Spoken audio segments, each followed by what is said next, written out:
Hi and welcome back to my playthrough of Orleans using the Invasion expansion. Actually, I haven't made too much progress, to be honest. I was only able to send one of those citizen tiles to the city board here, and I think I was able to collect 4 golds, but we still need to come to 30 in total. So okay, we are just finished round 2, so let's hope that the next whatever couple of rounds will provide or will give us some progress. Okay, that's the event for this round, and it's demolition. The team loses 2 of those technology tiles because we are playing with 2 or 3 players, and per missing tile we have to pay 3 gold. Right now we don't have any of those tiles, so I think we will basically pass on this. Not sure if I want to build some technology tiles now just to lose them. Of course we could save some money. Maybe we will do 1 or so that we only have to pay 3 gold. Let's see. So here are the tokens that the yellow player was able to draw, and I think that's a pretty good draw. At least we were able to get this knight here. So I guess let's do some planning. We could theoretically build a craftsman, and with this craftsman we get one of those automation tiles, but I think I will pass on this. So I think he still needs to build some of those trading houses here. So I guess he will send his majority of workforce up there to the guild hall, and the guild hall allows him later to build a trading house. Okay, here's what blue drew from his bag, and I think he will follow his character card here, and I guess he will send his workers to the village one more time, and again he's going to get another of those boatmen. That's basically the only action for yellow, so we will send those workers back into his cloth bag.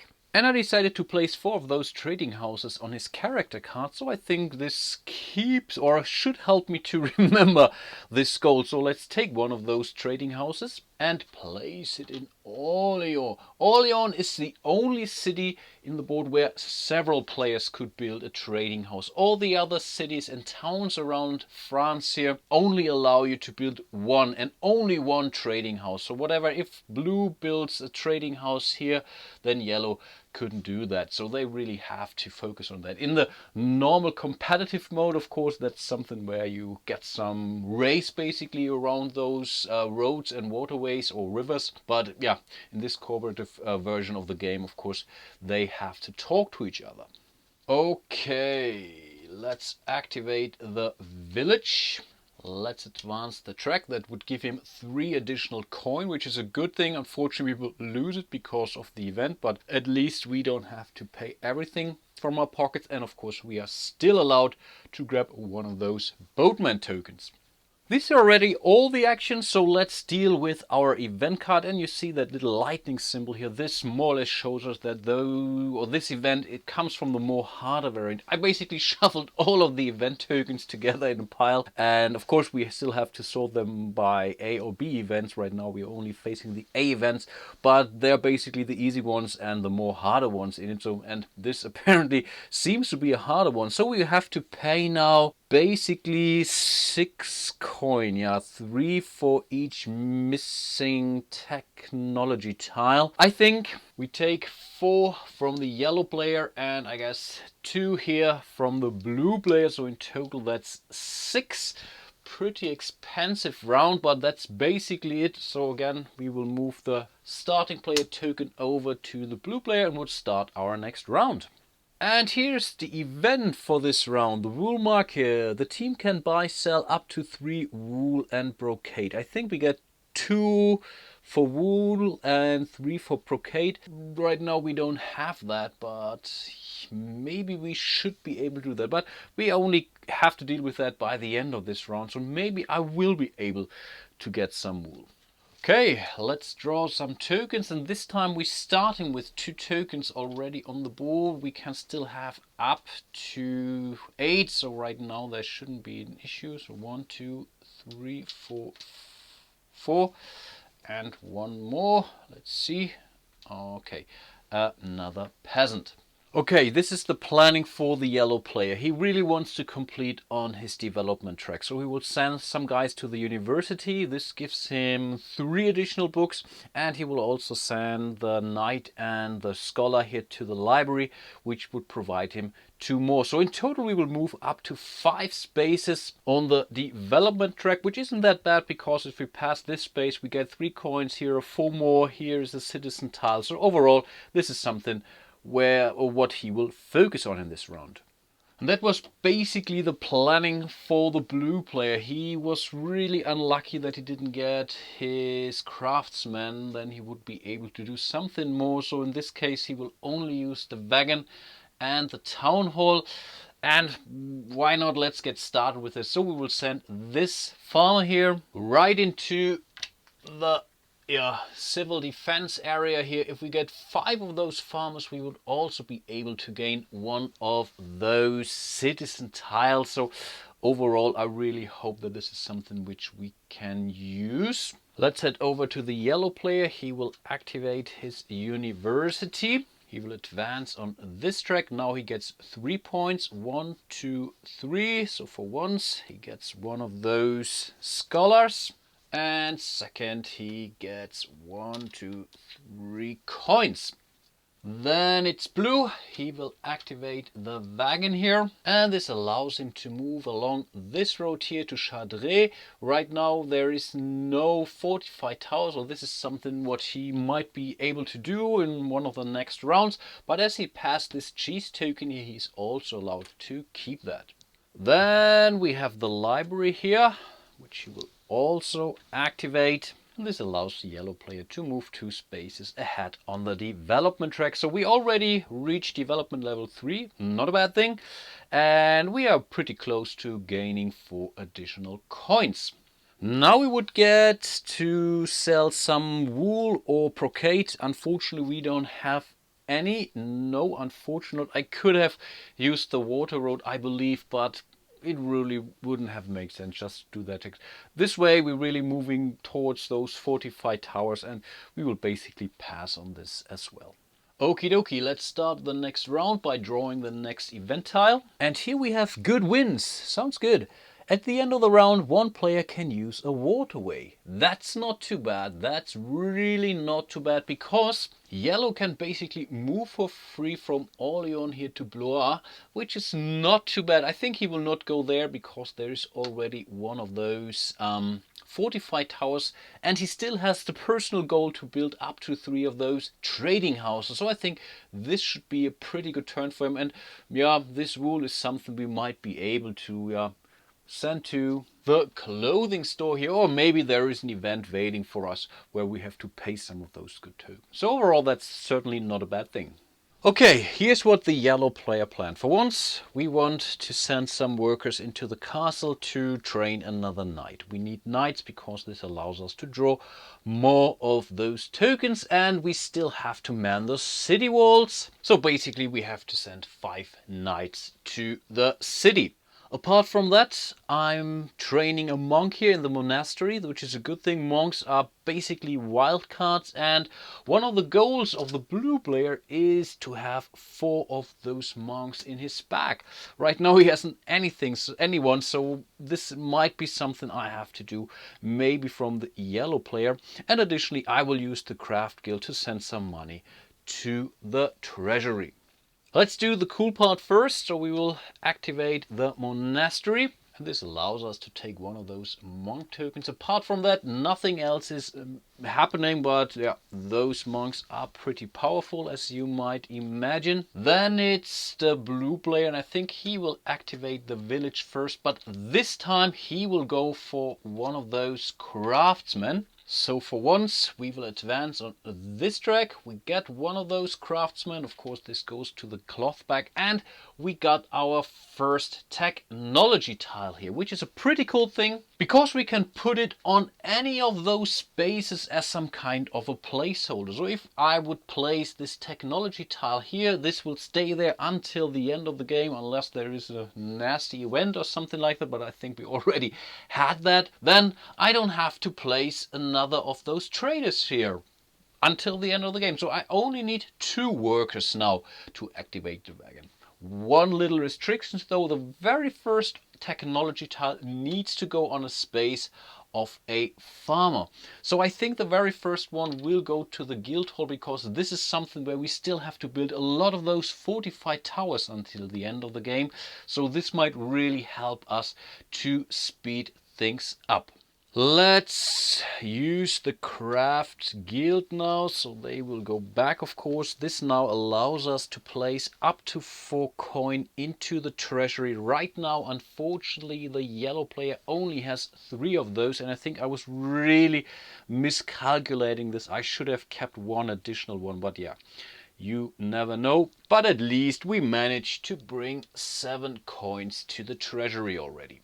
But the cool thing is the blue player does the same basically, so we will also utilize this one. And blue has more than enough cash, so he can easily send 4 coins to the treasury, which brings us to 11 coins in total. So we are allowed to place our first 10 marker here and 1 more for the next spot.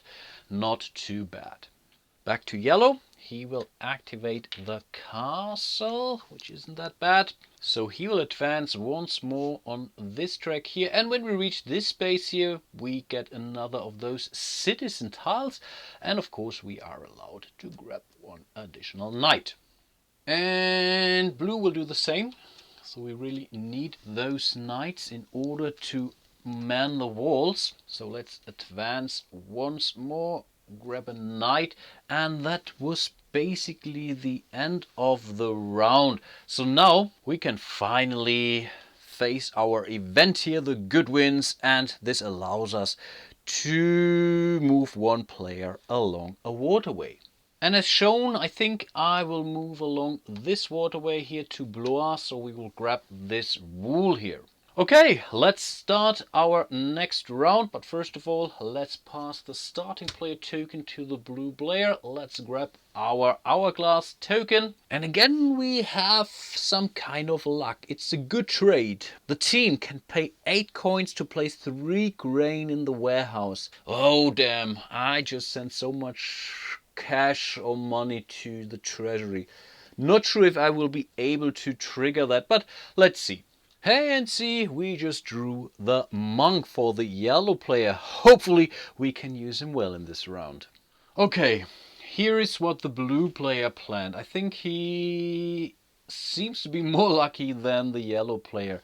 But let's see. So first of all, he sent some guys to the guild hall, and because of this automation or technology tile, he only needed to send 2 there. That's already a good thing, and I think we will still build another of those farmers. Let's activate the guild hall first, I guess. So we already managed to build our first own fortified tower. Luckily, in a 2-player game, we already start with 7 of those. So I think we still need 5 more. Though there are 2 down there, 2 down there, and another one up there.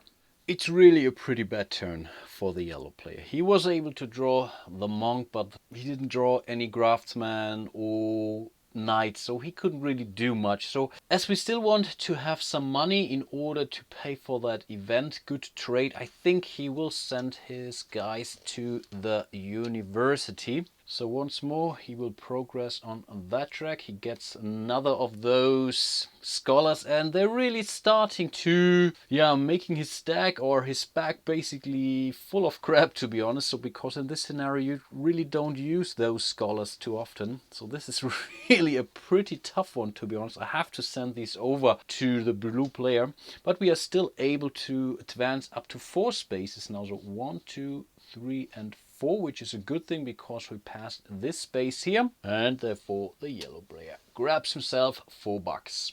Then it's the second turn for the blue player. He will activate the farmhouse once more, so he will advance on this track. This gives him 1 cheese, not too bad, and also 1 of those farmers. And that's pretty much it. So we come to the event phase now. Good trade, and the team can pay up to 8 coin. And we exactly have 8 coins. So here are the 4 coins from the yellow player, and blue also still had 4 additional coins. So this now allows us to place 3 grain in the warehouse. So let's grab 3 additional grain from there and place those in the warehouse. We still need 3 more, so overall we are not doing too bad in respect of grain. We still have, or we already have some cheese, but we have not managed to gain any wine, so we really have to take care of this as well. Why not? Let's do one more round for this video. Let's draw our event tile. And here we have the training. Also a good one, that's for sure. Advance on the track except development. And we don't gain a follow. But we are still allowed to trigger the corresponding action. Wow, that's pretty cool. Wow, I like that. Okay, here's what the yellow player planned. He will activate the guild hall, so he needs another trading house, that's for sure. He will prepare the monastery, but I think the monastery will be activated by the blue player. Yeah, that's basically his way to gain those monks, that's important. And I guess we will send one of those scholars to the Council of Orleans just to get him out of our bag. I think that's pretty much it. Again, it wasn't really the best draw in the world, but at least this is something we would be able to work with. So let's just do the very first action, and this will be to use the guild hall. So let's grab one of those houses and place it in Blois. Okay, blue will activate the Palatinate action. So basically he can now use the action spaces from another player. So those go into his bag, and as mentioned, he will activate the monastery. So those 2 tokens, they go of course into the bag of the yellow player, not into the bag of the blue player. But the monk he will produce by this action will of course go into the bag of the blue player. We will do that in a second. Back to yellow. Yellow will send his scholar here right to the Council of Orleans. And I really feel bad that I did not send the farmer up there as well. This might really backfire. Then it's blue. Blue will activate the village one more time, and I think again he will go for one of those boatmen, because for once he has to reach the end of this track. He gets a lot of cash, so 4 coins. Yeah, and he gets another of those boatmen. Maybe we will send one of those boatmen also to the Council of Orleans later on. Yellow has to pass because he can no longer activate any of his buildings. So we come back to the blue player, and one more time he will activate the castle. So as of the next round he will draw 7 tokens instead of only 6, and we came one step closer to this citizen tile here. Okay, these were basically all the actions. Let's deal with our training event here. Advance on a track of a choice except of the development track, of course. I think it's pretty clear what we will be doing. Blue will advance on this track. He gains no additional boatman, but I think that's okay for him. But he still gets 5 additional coins, and we advance on this track, so we will be able to get this citizen tile sooner or later. I think the yellow player will advance on this track. Again, he doesn't get any of those scholars, but this allows him to move the development track by 5 spaces. So 1, 2, 3 and 5, and this is of course great as we just collected our second citizen token, which we can place onto the city board here. Awesome! So overall we did some progress in this episode. So we have 11 coin, we have 3 grain, blue player still has some more in his personal reserve. We placed another of those citizen tiles. Overall we are not doing too bad. I think we also built one of those fortified towers, and also yellow was able to build 2 of his trading houses. So I think overall that wasn't such a bad episode in respect to advancement. But I think I will end my playthrough for today. I hope you still like it. Hope you haven't found any mistakes, or better, hope I hadn't made any mistakes. It's okay if you find them, of course. If so, please let me know as usual. And yeah, hope to see you soon in my next episode of my playthrough of Olio. And until then, bye bye.